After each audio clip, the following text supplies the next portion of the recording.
Olá você, seja muito bem-vindo, esse é o nosso Dialogando. O surgimento das sociologias é o tema do vídeo de hoje. E quem vai nos ajudar a entender essa questão será o sociólogo Norbert Elias. Vamos dialogar? Estamos no ar!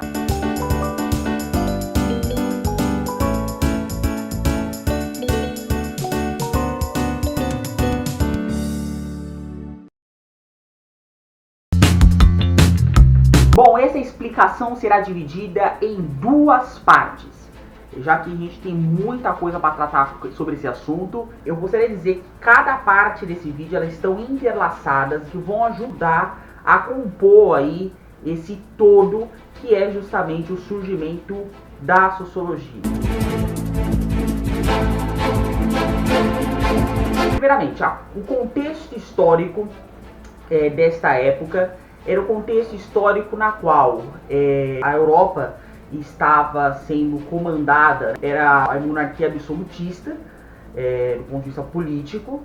Então, Elias vai destacar que o antigo regime, ele, assim como tantos outros, estabeleciam limites específicos do que as pessoas deveriam pensar e escrever. Desta forma, Elias aponta a coragem que tiveram os primeiros sociólogos em demonstrar que a sociedade era regida por leis próprias. E tais leis próprias, elas eram independentes das normas estabelecidas pelos governantes. Elias vai destacar que no início da sociologia, a ideia de sociedade e Estado eram algo que estavam apartados. Era árduo convencer os detentores do poder que estavam no Estado e na Igreja que a sociedade ela seguia por rumos próprios, que era de certa forma indiferente aos interesses de qualquer autoridade secular ou espiritual. Que os detentores do poder deveriam procurar os especialistas justamente para tomar as decisões de forma mais eficiente possível, podemos dizer assim. Justamente essa noção da sociedade como uma ordem autônoma, que tem as suas leis próprias, foi um aspecto marcante. Elias também vai dizer que os primeiros especialistas a reivindicar essa autoridade foram os especialistas das ciências naturais. E obviamente que logo depois os sociólogos vieram justamente nessa esteira, procurando reivindicar essa autoridade em explicar os fenômenos sociais. Mas, de certa forma, os vanguardistas foram os especialistas das ciências naturais que começaram a implementar a mudança da interpretação naquilo que ocorre na vida.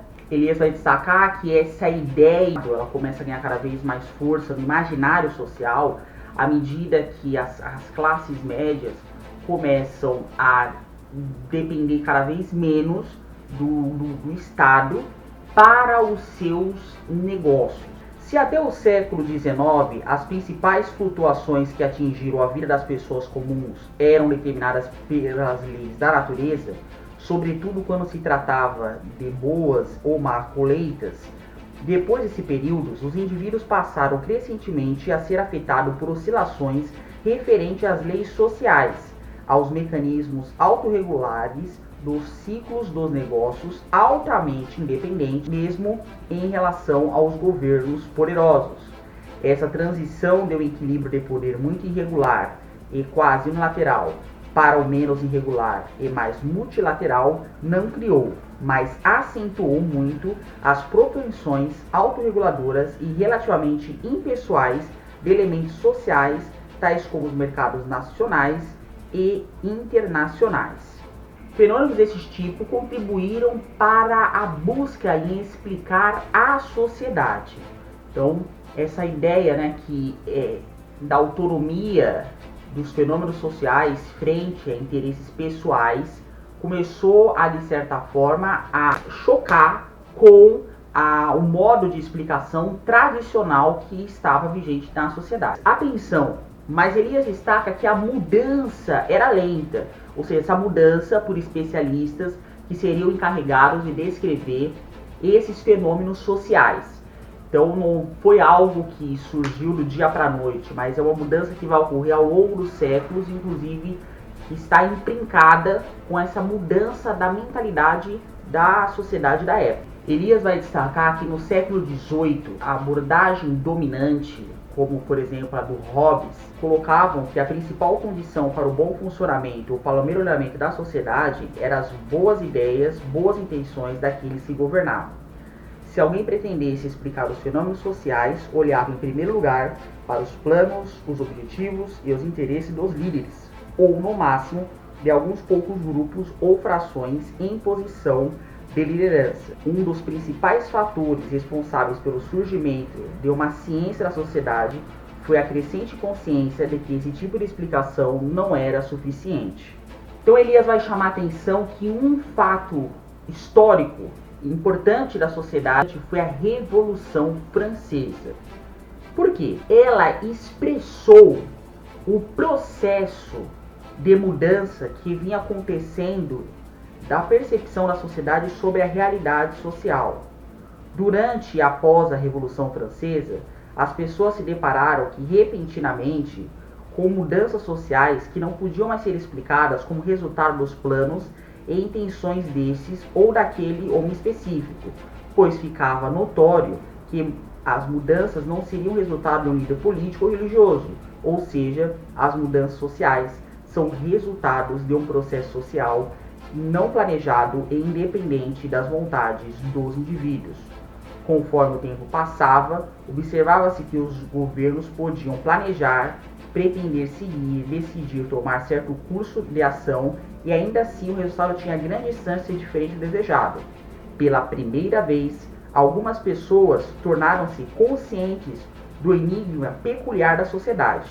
O que quer que aconteça certamente era a consequência dos planos e das ações das pessoas, mas os efeitos tomavam rumos próprios e imprevistos. Ninguém mais, nem mesmo soberanos, pareciam suficientemente poderosos para controlar os caminhos da sociedade ou até para saber para onde se estava indo.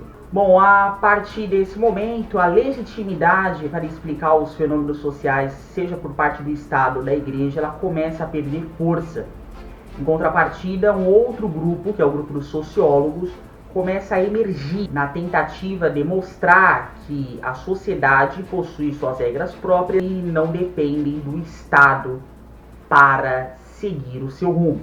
Tudo isso se dá, segundo Elias, a partir de uma democratização do poder, inclusive o poder de explicar a sociedade. Ou seja, o poder ele vai se capilarizando, o poder inclusive de explicar a sociedade, ele não está concentrado mais em lideranças situadas em duas instituições, né, o Estado e a Igreja, mas ele se dissipa pela sociedade, abrindo a possibilidade que outros agentes começam a procurar entender o modo como funciona a sociedade. Elias vai destacar que, nesse sentido, a sociologia e a economia fazem parte desse contexto de crescente poder das massas nas sociedades europeias em desenvolvimento, que pode ser observado no claro aumento do descontentamento, nas ameaças de violência e rebeldia contra os setores governantes, caso não houvesse canais institucionais pelos quais pudesse expressá-los. Os meios de expressão poderiam ser as urnas ou as greves organizadas, as ações de partidos de massa e de movimentos de massa com suas crenças sociais. De todo modo, ao longo dessa transformação, tornava-se cada vez mais difícil governar efetivamente sem levar em conta os grupos de interesse da sociedade como um todo. Antes, o poder efetivo reservava-se uma elite relativamente pequena, cujos membros eram individualmente conhecidos. Agora, conforme o poder se tornava mais amplo e distribuído, com a crescente especialização e interdependência mútua de todas as atividades sociais, nenhum extrato era simples objeto passivo, desprovido de força no processo de tomada de decisões. Este foi o aspecto básico da transformação que fez surgirem as ciências da sociedade. Caminhando então para o nosso final do nosso vídeo, essa primeira parte explicando o surgimento da sociologia. Em síntese, o que se vê era a seguinte situação: nós tínhamos as mudanças que estavam acontecendo constantemente dentro da sociedade, e esses novos especialistas, eles tinham a tarefa justamente de compreender o que faz com que essa sociedade ela esteja num fluxo constante de alterações, e nesse sentido é necessário explicar, compreender esses aspectos e inclusive estipular na época quais são os caminhos que a sociedade vai seguir. Bom, então era justamente esse aspecto que eu gostaria de trazer para vocês neste primeiro vídeo. Na semana que vem, vamos sacar 2 pontos. O primeiro deles, a diferença entre as ciências naturais e ciências sociais, como as ciências naturais contribuíram para a consolidação das ciências sociais.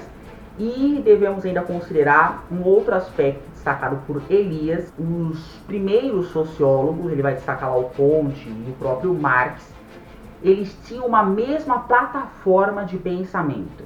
E você vai entender o que o Elias está dizendo com essa questão de mesma plataforma de pensamento. Se você quer saber mais sobre essas ideias que nós tratamos, eu estou me baseando no livro Escritos e Ensaios de Norbert Elias. Eu te vejo novamente na semana que vem para a gente continuar tratando sobre as questões de surgimento da sociologia a partir de Norbert Elias. Então, gostou do vídeo de hoje? Deixe seu like, compartilhe esse vídeo, se inscreva no nosso canal e eu te vejo na semana que vem. Muito obrigado pela sua atenção. Tchau, tchau!